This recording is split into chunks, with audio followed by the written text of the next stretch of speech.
Hello engineers, আমি আগের ভিডিওতে যেমন তোদের বলেছিলাম যে ক্রিস্টাল ফিল্ড থিওরি পড়ানোর সময় যে একটা টপিক বাদ থাকছে, ওটা আমি পরের ভিডিওতে আলোচনা করে দেবো।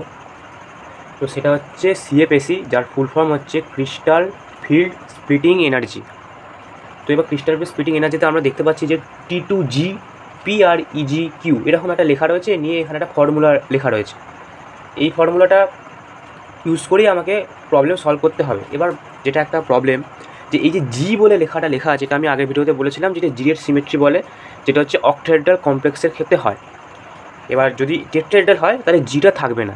এবার কথা হচ্ছে, এই যে আমি অক্টাহেড্রাল বলছি বা টেট্রাহেড্রাল বলছি, এইটা আমি বলবো কিভাবে? আমাকে তো কেউ একটা বলে দেবে যে ভাই এটা কিন্তু অক্টাহেড্রাল, ভাই এটা কিন্তু টেট্রাহেড্রাল। সেই মানুষটাকে বা সেই ব্যক্তিটা কে হবে যে আমাকে বলে দেবে? সেই ব্যক্তিটার নাম হচ্ছে balance bond theory. Balance bond theory. এই লোকটা আমায় বলে দেবে যে কমপ্লেক্সটা টেট্রাহেড্রাল না অক্টাহেড্রাল।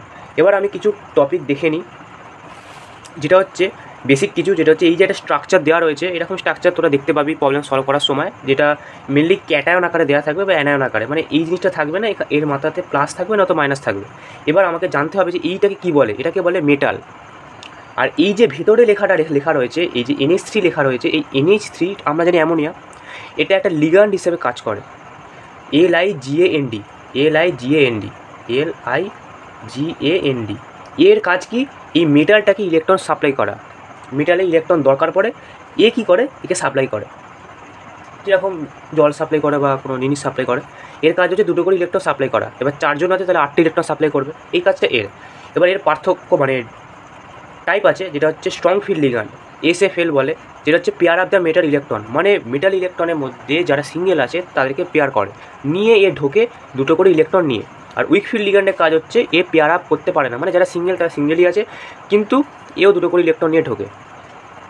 তারপর হচ্ছে স্পেকট্রোকেমিক্যাল সিরিজ। এই যে আমরা সিরিজটা দেখতে পাচ্ছি, এই সিরিজে এই যে আন্ডারলাইন করা রয়েছে যতটা এরিয়া, এরা হচ্ছে স্ট্রং ফিল্ড লিগ্যান্ড। মানে আমাকে তাহলে দেখে চিনতে হবে যে কোনটা স্ট্রং ফিল্ড কোনটা উইক ফিল্ড। এইখানে NH3 খুব ফেমাস একটা নাম, স্ট্রং ফিল্ড। তারপর হচ্ছে NO2, তারপর হচ্ছে CnCO। মেনলি তোদের যেটা ম্যাক্সিমাম দেওয়া থাকে, NH3 দেওয়া থাকে, NO2 দেওয়া থাকে, Cn আর CO। মানে NH3 Cnটা খুবই ফেমাস, আর এছাড়া NO2 আর CO, এরা হচ্ছে স্ট্রং ফিল্ড লিগ্যান্ড। মানে দেখি তোর মাথাতে আসবে স্ট্রং ফিল্ড লিগ্যান্ড। এইগুলো বাদ দিয়ে বাকিগুলো যা থাকবে, সে H2O থাকে অনেক সময়, F থাকে অনেক সময়, Cl থাকে অনেক সময়, I থাকে অনেক সময়, এগুলো সব উইক ফিল্ড লিগ্যান্ড। লেখা আছে এখানে লিগ্যান্ড দুটো করে, এখানে লেখা আছে লিগ্যান্ড বললাম দুটো করে ইলেকট্রন সাপ্লাই করে। এবার আমরা একটা এক্সাম্পল দেখে নিই, এবং সেটা থেকে আমরা দেখতে পাবো কী করে হাইব্রিডাইজেশন ক্যালকুলেট করছে। মানে আমরা মেনলি অক্টাহেড্রাল বা টেট্রাহেড্রাল জানতে পারি হাইব্রিডাইজেশন অনুযায়ী, তো সেটা কী করে ক্যালকুলেট করতে হবে দেখে নিই, এবং সেখান থেকেই আমরা CFSE ক্যালকুলেট করব। এবার আমরা এই যে হাইব্রিডাইজেশন ক্যালকুলেট করব, সেটা আমরা স্টেপ বাই স্টেপ দেখে নেব, যাতে মনে রাখতে সুবিধা হয় পরীক্ষায়। স্টেপ 1 হচ্ছে right electronic configuration of metal. এবার আমরা এখানে যে এক্সাম্পলটা দেখতে পাচ্ছি, যেটা বললাম তোদের ক্যাটায়ন বা অ্যানায়ন আকারে দেওয়া থাকে, এখানে FeCN6।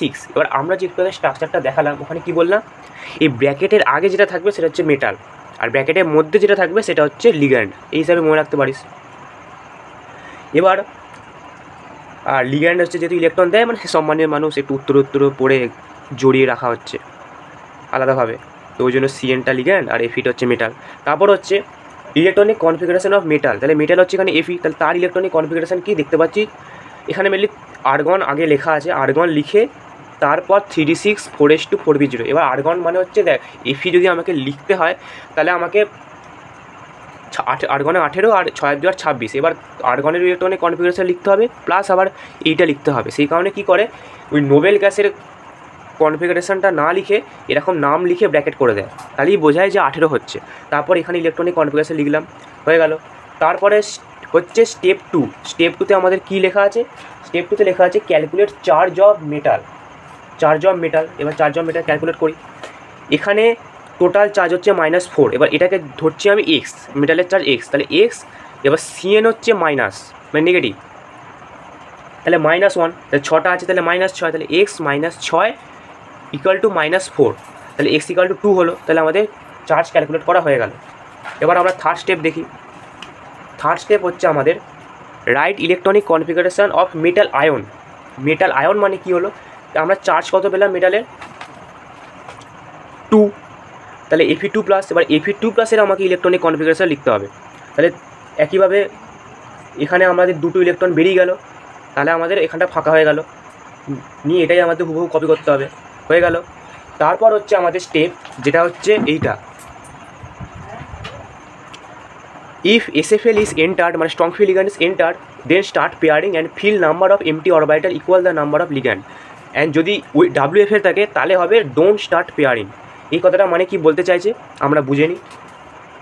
যেটা হচ্ছে এখানে CN আমরা কি বললাম, যখনই স্ট্রং ফিল্ড লিগ্যান্ড ঢুকবে তখনই পেয়ার হয়ে যাবে। এবার এই Fe2+ যে মেটাল আয়ন, এখানে যে সিঙ্গেল এলিমেন্টগুলো আছে তারা একে অপরের সাথে পেয়ার হয়ে যাবে। তাহলে এর সাথে পেয়ার হলো, এর সাথে পেয়ার হলো, মানে এটা এর সাথে হলো, এটা এর সাথে হলো, তাহলে কি হলো, এই যে এখানে একটা পেয়ার তৈরি হলো, এখানে একটা পেয়ার তৈরি হলো, অটোমেটিক্যালি এই জায়গাটা ফাঁকা হয়ে গেল, এই যে এই জায়গাটা ফাঁকা হলো। এই যে দেখ, এর সাথে এটা যদি এর সাথে পেয়ার হয় আর এটা যদি এর সাথে পেয়ার হয়, তাহলে তো এই জায়গাটা ফাঁকা হয়ে যাবে। এবার এই জায়গাটা ফাঁকা হয়ে গেল। এবার লিগ্যান্ড ঢুকবে পেয়ার করার পর, এই যে পেয়ার করে দিল, জায়গা ফাঁকা হয়ে গেল, তারপর লিগ্যান্ড ঢুকবে। এবার একটা লিগ্যান্ড দুটো করে ইলেকট্রন সাপ্লাই করে, তাহলে 6টা আছে, তাহলে দুটো করেই 6বার সাপ্লাই করবে। এই একটা CN দুটো সাপ্লাই করেছে, এরকমভাবে করতে করতে 6টা CN এরকমভাবে সাপ্লাই করেছে। এবার হাইব্রিডাইজেশন লেখার রুলটা কি, সিম্পল রুল, যেটা হচ্ছে এই লিগ্যান্ডগুলো কোন কোন অরবিটালে বসে আছে। এখানে দুটো CN ডিতে বসে আছে, তাহলে D2, দুটো ডিএতে বসে আছে না, তাহলে D2। এই CNটা এসে বসে আছে, একটাই আছে S। এই 3টে CN পিতে বসে আছে, কটা পিতে বসে আছে, 1 2 3, P3 হয়ে গেল, হলো। এবার এখান থেকেই আমরা CFSCটা কী করে ক্যালকুলেট করতে হয় দেখে নিই। CFSCতে আমাদের এই অবধি ক্যালকুলেশনটা সেম, মানে এর ইলেকট্রনিক কনফিগারেশন লিখবো, এর চার্জ ক্যালকুলেট করবো, তারপর ওর আবার ইলেকট্রনিক কনফিগারেশন লিখবো, এই অবধি প্রসেসটা সেম। এর পরের যে আলাদা রকম প্রসেসটা সেটা আমরা দেখে নিই। এখানে হচ্ছে আমরা যে মেটাল আয়নের যে কনফিগারেশনটা দেখেছিলাম সেটা হচ্ছে 3D6 4S0 4P0, এটা দেখেছিলাম। আমরা শুধু এই স্টেপটা করার পর এই ডি এর পার্টটা লিখব, মানে D6 এইটা শুধু লিখব। তারপর একটা দেখে নিই, এই যে D3D6 লিখতে হবে না, শুধু D6। তারপর আমরা যেহেতু এটা D2sp3 হাইব্রিডাইজেশন যেটা দেখতে পেলাম সেটা অক্টোহেড্রাল, সেই কারণে G লিখবো আমরা এখানে। এবার T2G লিখলাম, EG লিখলাম। T2G আন্ডারে আগের দিন দেখেছিলাম 3টে অরবিটাল পড়ে, আর EGর আন্ডারে 2টো পড়ে। এবার যেহেতু এবার একটা হচ্ছে কথা, এখানে D6 নর্মালি যদি আমরা হান্টস রুল অনুযায়ী ভর্তি করি তাহলে 1 2 3 4 5 6 এটা হয়, কিন্তু যেহেতু স্ট্রং ফিল্ড লিগ্যান্ড সেই কারণে ও পেয়ার করে দেবে, যেটা একটু আগেও দেখলাম। তাই এটাকে এর সাথে পেয়ার করলো, এটাকে এর সাথে পেয়ার করলো, হয়ে গেল, পেয়ার হয়ে গেল, এই দুটো জায়গা ফাঁকা হয়ে গেল, যেটা আগের ক্ষেত্রেও দেখেছিলাম। তারপরে স্টেপ হচ্ছে CFSC ক্যালকুলেশান। এবার আমরা এখানে T2Gতে যতগুলো আমাদের ইলেকট্রন আছে তার নাম্বার যদি আমরা P ধরি, আর EGতে যতগুলো ইলেকট্রন আছে তার নাম্বার যদি আমরা Q ধরি, তাহলে আমাদের আসে হচ্ছে এই ফর্মুলাটা, -0.4 ইন্টু P এর ভ্যালু কত, টোটাল কত 6, প্লাস 0.6 ইন্টু কিউ এর ভ্যালু কত 0 প্লাস del 0। এবার এমপিটা মানে হচ্ছে পেয়ারিং এনার্জি।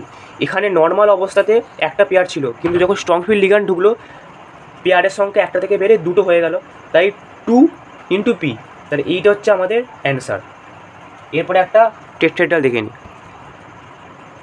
এই যে এই এক্সাম্পলটা, এখানে আমাদের সিএলটা ব্র্যাকেটেই দিই, তাহলে আমরা কী বলছি, ব্র্যাকেট আগেরটা হচ্ছে মেটাল, ব্র্যাকেটটা হচ্ছে লিগ্যান্ড, সিএলটা হচ্ছে আমাদের উইক ফিল্ড লিগ্যান্ড। হলো ফার্স্ট স্টেপ হচ্ছে আমাদের এর কনফিগারেশন লেখা, মেটালের লিখলাম।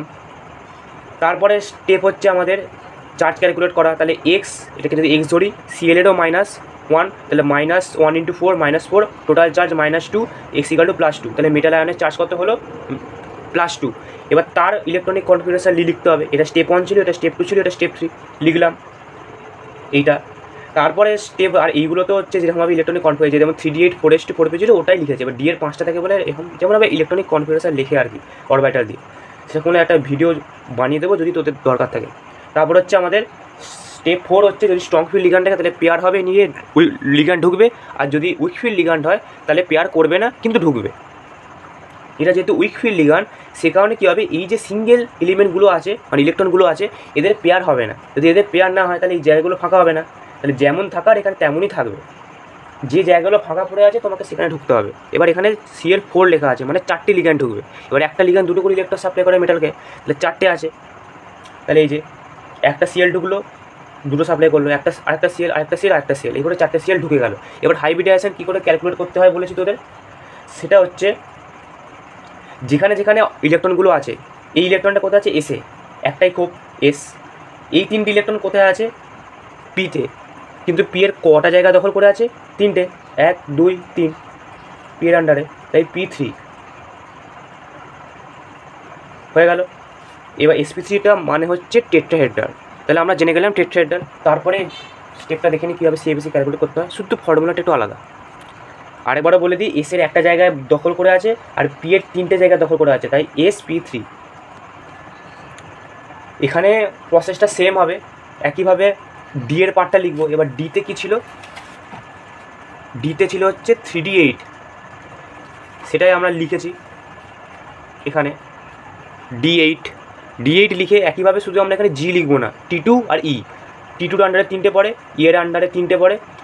এবার T2তে যে ইলেকট্রনগুলো আছে তাকে আমরা পি ধরবো, তার টোটাল নাম্বারটাকে, আর ইতে যতগুলো ইলেকট্রন আছে তার টোটাল নাম্বারটাকে আমরা কিউ ধরবো, যেটা আগের বারেও দেখলাম। প্রসেস হুবহু সেম, ফর্মুলাতে শুধু পার্থক্য কী হবে, আগে এখানে 0.4 আগে মাইনাস ছিল, এটা প্লাস হয়ে যাবে, আর 0.6 আগে প্লাস ছিল, এটা মাইনাস হয়ে যাবে। এইটাই শুধু চেঞ্জ, বাকি প্রসেস হুবহু সেম। 0.6-এর পাশে ইন্টুতে কিউ থাকে, কিউতে 2টো আছে, আর 0.4-এর পর ইন্টুতে পি থাকে, পিতে 6টা আছে। তো ক্যালকুলেট করে আমাদের অ্যান্সারটা এসছে হচ্ছে আমাদের 1.2T এসছে। এটা একবার তোরা মিলিয়ে নিবি। তো এটাই আজকের টপিক ছিল, এবং কিছু প্রিভিয়াস ইয়ার একবার লাস্ট দেখে নেব। ফার্স্ট হচ্ছে show the splitting of D orbital in a tetrahedral field. এটা আগের দিন আলোচনা করে দিয়েছি, ওই ডি অরবিটালের স্প্লিটিং ডায়াগ্রামটা যেটা ছিল, আরেকবার দেখিয়ে দিচ্ছি। এই যে এই ডায়াগ্রামটা আঁকতে হবে, আর এই ডায়াগ্রামটা কিন্তু ভালো করে মনেও রাখতে হবে, ওই ফর্মুলাতে কাজে লাগবে, নাহলে কিন্তু ভুল হয়ে যাবে। আর শুধু ফর্মুলাটা সেম থাকবে, শুধু মানে অক্টেট্রালটা মনে রেখে দিবি, 0.4 আগে মাইনাস আর 0.6 আগে প্লাস।